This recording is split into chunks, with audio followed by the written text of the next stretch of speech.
नमस्कार। पटना बिहार से मैं अमिताभ कुमार दास, आईपीएस 94 बैच, और आप देख रहे हैं मेरा अपना यूट्यूब चैनल दास बोले बिंदास।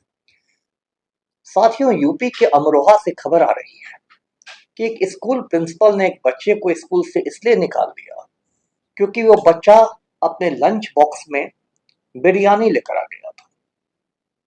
अब इस वीडियो को आखिर तक दिल थाम कर देखिए। साथियों, हमारा पड़ोसी राज्य है उत्तर प्रदेश। उत्तर प्रदेश में एक जिला है अमरोहा।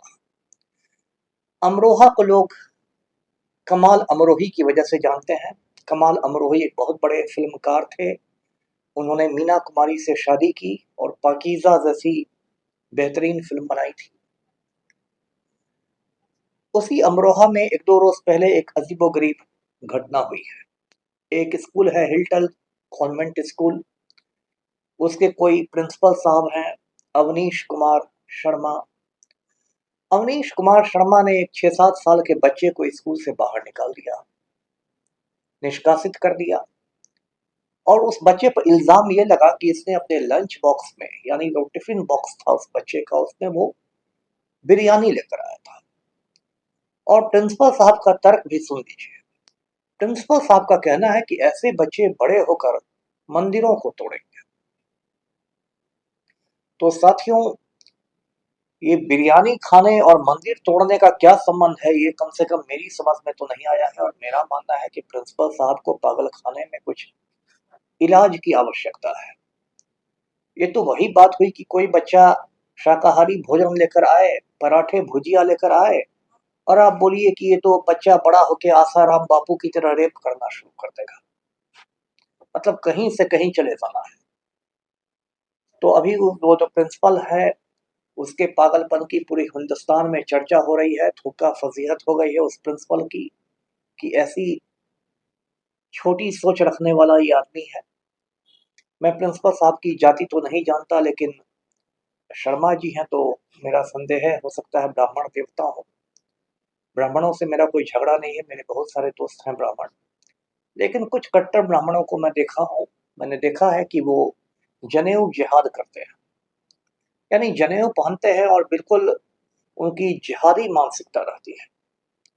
उनमें मुसलमानों से नफरत रहती है, दलितों से नफरत रहती है, और उनका बस चले तो सारे मुसलमानों से मताधिकार छीन ले, वोटिंग राइट छीन ले, सारे दलितों से आरक्षण छीन ले, और पूरी दुनिया में एक ब्राह्मण राज और एक मनुवादी व्यवस्था कायम करते हैं।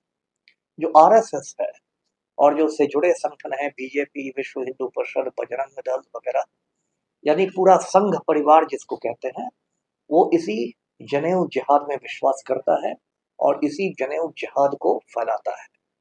तो मुझे ये स्कूल के प्रिंसिपल साहब भी जनेऊ जिहादी ही लग रहे हैं, जिनकी सही जगह किसी पागल खाने में है, मानसिक आरोग्यशाला में है।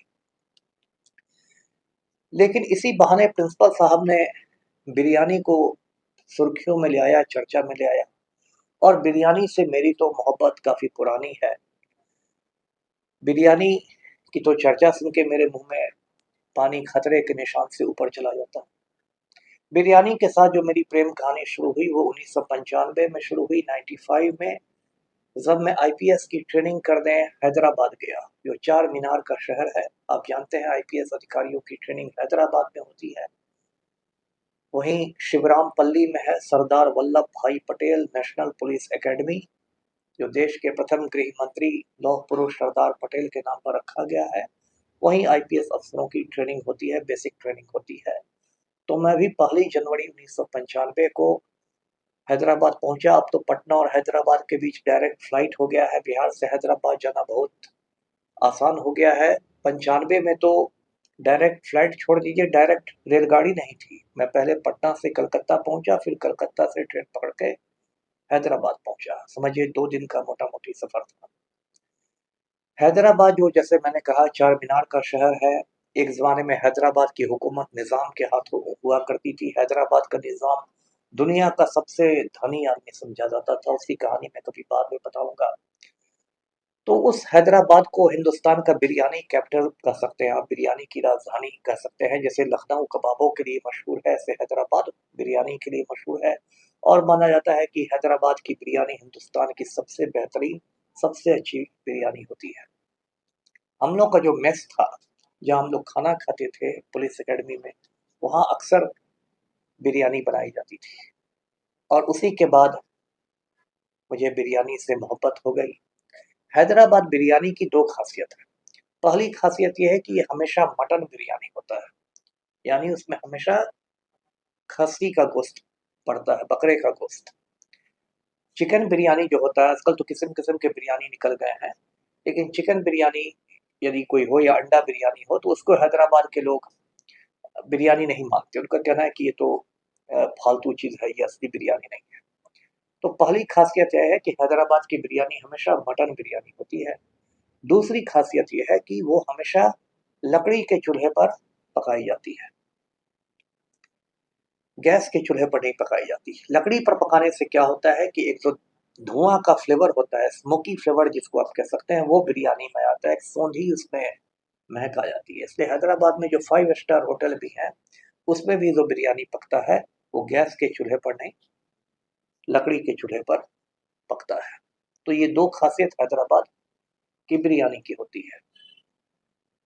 बिरयानी और रायता के बीच बिल्कुल चोली दामन का रिश्ता है, जैसे लिट्टी और चोखा का रिश्ता है चोली दामन का।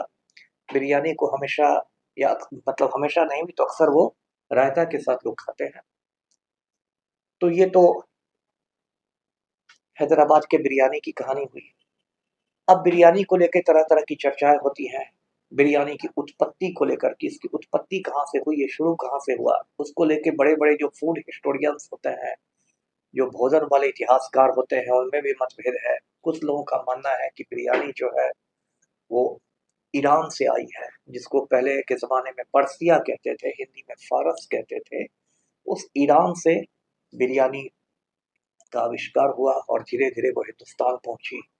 कुछ लोगों का कहना है कि नहीं, हिंदुस्तान में जो मुग़ल लोग थे, जो मुग़ल बादशाह थे, उनके जो बावर्ची खाने थे, उन बावर्ची खानों में सबसे पहले बिरयानी का जन्म हुआ और वहाँ से धीरे-धीरे ये पूरे हिंदुस्तान में फैला। कुछ लोगों का कहना है कि नहीं, बिरयानी मुगलों के से पहले दक्कन में आ चुकी थी, यानी कि जो एक तरह से जिसको आप साउथ इंडिया कह सकते हैं, वही हैदराबाद और आसपास के इलाके जो हैं, वो दक्कन में बिरयानी का पहले दखल हुआ था। तो बिरयानी को लेके मतलब कह सकते हैं जितने मुंह उतनी बातें हैं, किस्म किस्म की राय है।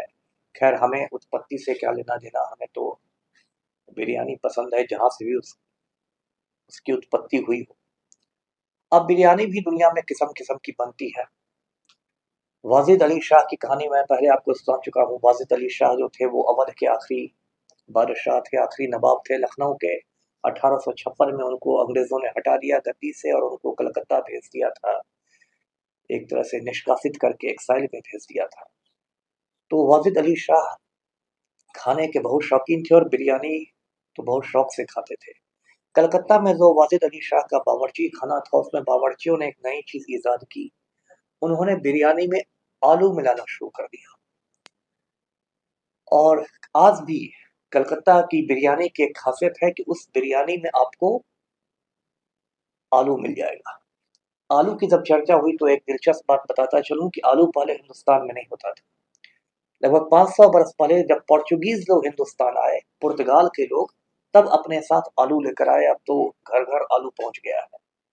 और पोर्चुगीज भाषा में आलू को बटाटा कहते हैं। और बम्बई की मराठी भाषा में भी आलू को बटाटा ही कहते हैं, क्योंकि बम्बई पर काफी समय तक पोर्चुगीज लोग का कब्जा था। तो ये तो आलू की बात हो गई, और वाजिद अली शाह के आलू वाली बिरयानी की बात हो गई। वाजिद अली शाह की एक पड़पोती है, उसका नाम है मंजिलत फातिमा।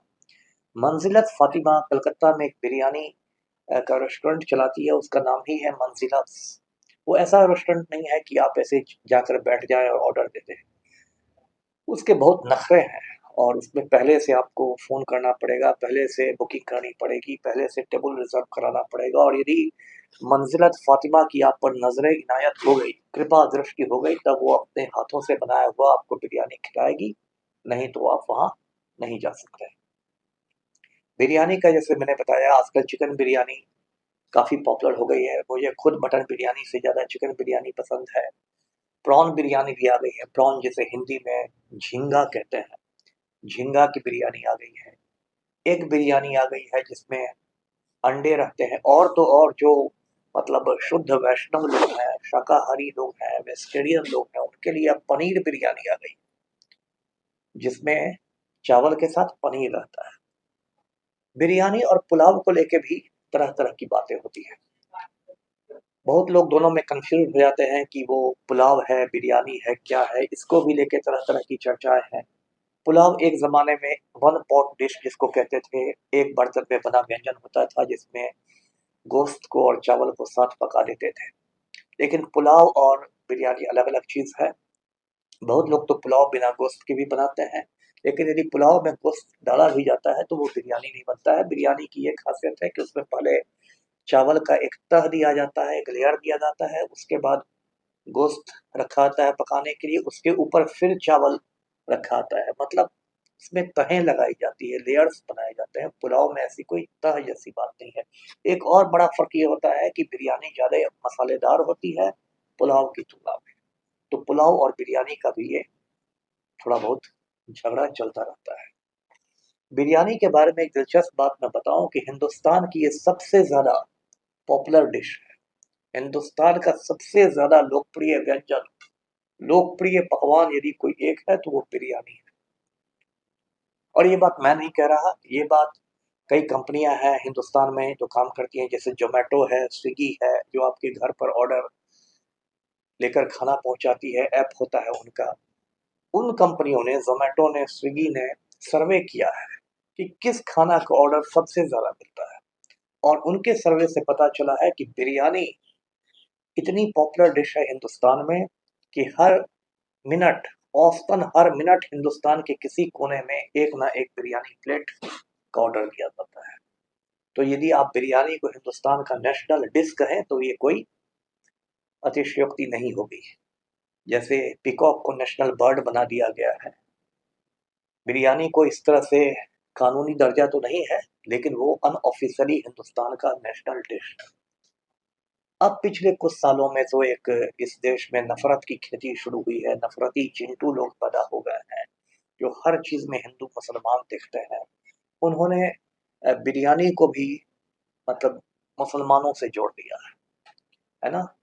शाहीन बाग में जब बहादुर औरतें बैठी हुई थी धरना पर दिल्ली में सीए के खिलाफ, तो वहां भी बीजेपी का जो आईटी सेल है वो झूठ की खेती कर रहा था कि ये बिरयानी खाने जाती है, बिरयानी खाने जाती है। मतलब कुछ भी मुसलमानों की बात हो तो उसको बिरयानी से जोड़ दो, क्योंकि इन लोग के दिमाग में इतना जहर भरा हुआ है कि ये सोच ही नहीं सकते कि एक हिंदुस्तान की गंगा जमुनी तहजीब भी है, एक इस देश का कंपोजिट कल्चर भी है, हमारी एक साझी संस्कृति भी है, जिसमें हिंदू, मुस्लिम, सिख, ईसाई सब लोग मिले हुए हैं। इस पर दिनकर की एक बहुत अच्छी किताब है, रामधारी सिंह दिनकर की किताब, कभी मौका मिले तो पढ़िएगा, दिमाग की खिड़कियां खुलेंगी। उस किताब का नाम है संस्कृति के 4 अध्याय। उसमें दिनकर जी ने लिखा है कि हिंदुस्तान की जो संस्कृति है वो 4 स्रोतों से मिलकर बनी है मूलतः।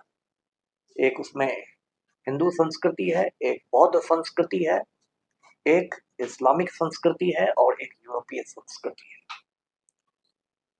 तो आज ये बिरयानी की चर्चा हुई, एक पागल प्रिंसिपल की वजह से कम बिरयानी सुर्खियों में आई है। तो आप भी बिरयानी एंजॉय कीजिए, बिरयानी खाइए, खिलाइए। यदि आपके घर बिरयानी अच्छी बने तो मुझे बुलाना मत भूलिए। वीडियो को लाइक कीजिए, शेयर कीजिए और चैनल को सब्सक्राइब कीजिए। धन्यवाद। जय